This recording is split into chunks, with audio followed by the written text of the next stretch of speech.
My client was recently granted a returning resident permission, so that's indefinite leave to enter under the new immigration rules for returning residents. Now, what does this refer to? Well, it's a very specific situation where you can get indefinite leave to remain, but I'm not talking here about the EU settlement rules. Okay, if you've got settled status, I'll address that separately. But most people who've got indefinite leave to remain will lose it if they leave the United Kingdom for more than 2 years. So I'll put the rules right here. So for returning residents, so you can see this. I won't read through all of them, but basically what they say if you've been away from the United Kingdom for more than 2 years, then you lose your status in very broad terms. Now, the complication comes in here. The rules were amended recently to deal specifically with people who've left for more than 2 years and then have come back into the UK as a visitor. Now, that might have also not been with a visitor visa. It might have been that they automatically had permission to enter the UK as a non-visa national.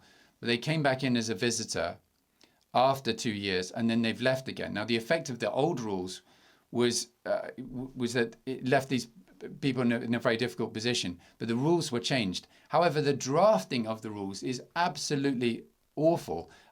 It's very unclear. And the case that I've just done is, I believe, the first or one of the very first cases to have gone in under the new rules, and probably the first to have been granted, which is fantastic news.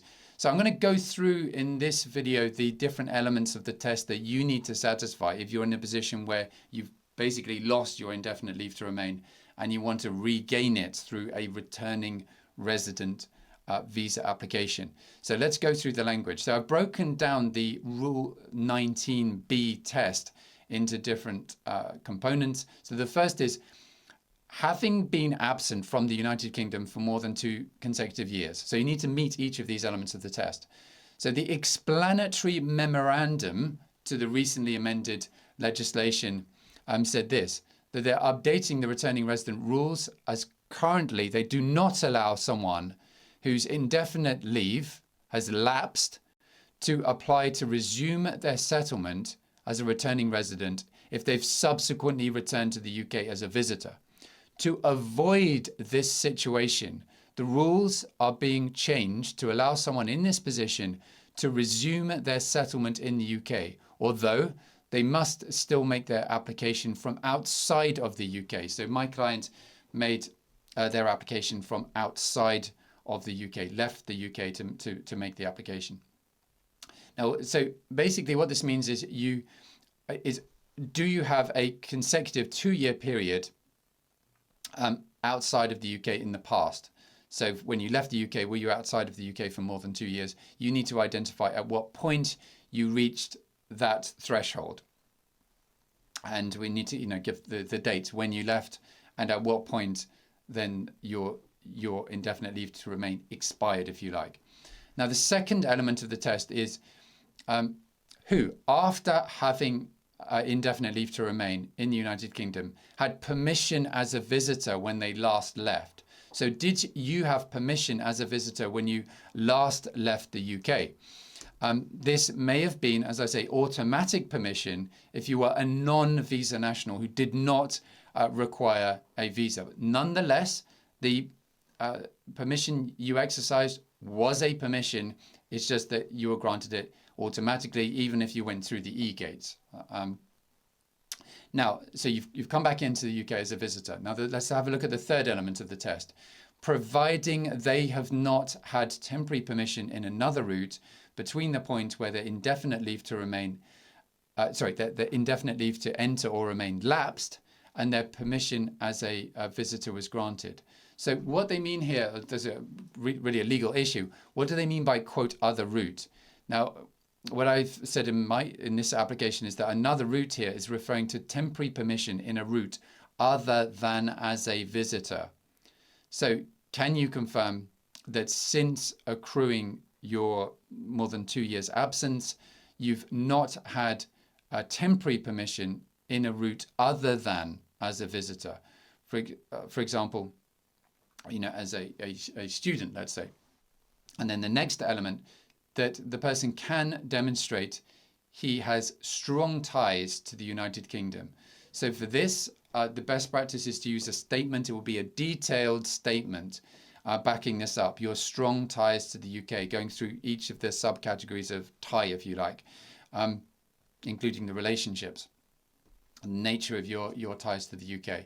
And then the final component, intends to make the United Kingdom his permanent home. That's what it says. Do you intend to make the United Kingdom your permanent home? Well, again, this should be addressed and backed up in the statement because it's all tied up with your strong ties in the UK. And then, now seeks admission for the purpose of settlement. So by making this application, you are seeking admission for the purposes of settlement. And then this is a really obscure point now, the seventh element, that you must have applied for and been granted indefinite leave to enter by way of entry clearance. Now, what on earth does this mean? This is where it's very poorly drafted. If you'd already been granted indefinite leave to enter, then you would not have to make this returning resident application. But basically what it means is this. If you have satisfied the previous points and you've made an application, then you must be issued indefinite leave to enter by way of entry clearance. So the returning resident's guidance says this: where a person's leave has lapsed due to an absence of more than 2 years outside of the UK and they satisfy the requirements in paragraph 19 of the rules, they must be issued indefinite leave to enter. This will be granted on a visa valid for 30 days and endorsed with indefinite leave to enter. A person must travel to the UK during the validity of the visa, where their BRP will be available for collection from a nominated office. So that's my interpretation of the law, and that makes sense of the really poor drafting, as I say. Now, what about your human rights? Really, as part of this application, you should be making an Article 8 ECHR family life application. I'd suggest making it, in most cases, this would typically involve you saying, if it is the case, of course, everyone's different, it would involve you saying that denial of your application would result in a disproportionate interference with the right to a family life for, number one, you, but also number two, maybe your spouse, and number three, any children. If you have a child or children, to what extent would a refusal interfere with their rights? Often that is a more powerful point than arguing a disproportionate interference with your own rights. It's great news that now if you have lost your indefinite leave to remain, effectively it's lapsed through being outside of the UK for more than 2 years, and you've come back in as a visitor, that you're no longer prevented from applying. This is a tricky application to make, especially under the new rules. I'd be very happy to help you if you do want assistance. If you might be in an anomalous position, let's say you've come in several times on a visitor permission. Each case is different, right? All of my clients' cases are unique. So feel free to run it by me on my consultation service. You can get me on the link below and on my site. Best of luck and bye for now.